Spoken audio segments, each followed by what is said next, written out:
What has happened here in Arizona is a new inflection point. It has demonstrated once and for all that overturning Roe was just the opening act of a larger strategy to take women's rights and freedoms, part of a full-on attack, state by state, on reproductive freedom. And we all must understand who is to blame. Former President Donald Trump did this. And now, because of Donald Trump, more than 20 states in our nation have bans. Now, because of Donald Trump, 1 in 3 women of reproductive age in our country live in a state that has a Trump abortion ban. So here's what a second Trump term looks like. More bans, more suffering, and less freedom. Just like he did in Arizona, he basically wants to take America back to the 1800s. But we are not going to let that happen. Good afternoon, Arizona. Good afternoon. Can we give it up for Yesenia, please? You know, it takes so much courage, and we've seen this from women around the country, to tell what is a private, personal matter. And you do it for the sake of all of the people who must hear and must understand, and to remind so many women that they're not alone. You're a great leader. Thank you, Yesenia. Where is Mayor Romero? There she is. Thank you, thank you, thank you. You're an extraordinary leader. The mayor and her daughter met me on the tarmac as Doug and I got off of Air Force Two. And I want to thank you for the warm welcome and for your courageous leadership as well. It's good to be here. Thank you.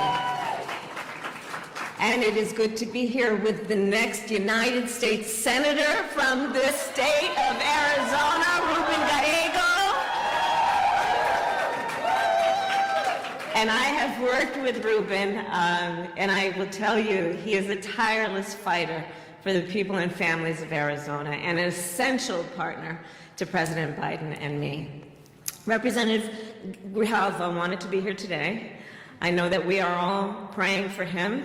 His wife is here, and I said to her, you know, the thing I love about Raul, he is such a fighter, and he's a street fighter.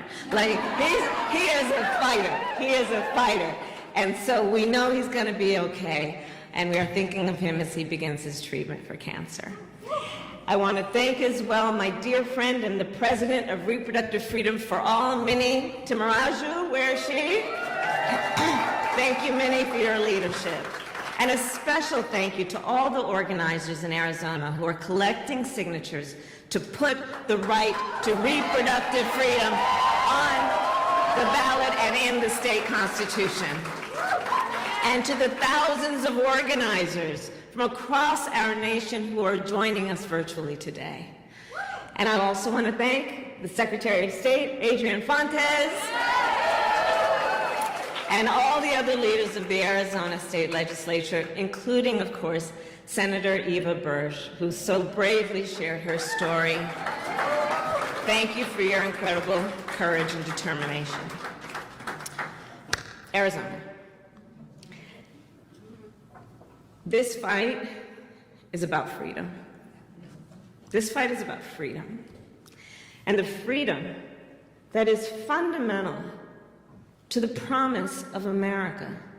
The promise of America is a promise of freedom. In America, freedom is not to be given. It is not to be bestowed.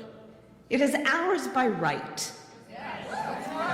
And that includes the freedom to make decisions about one's own body and not have the government telling people what to do.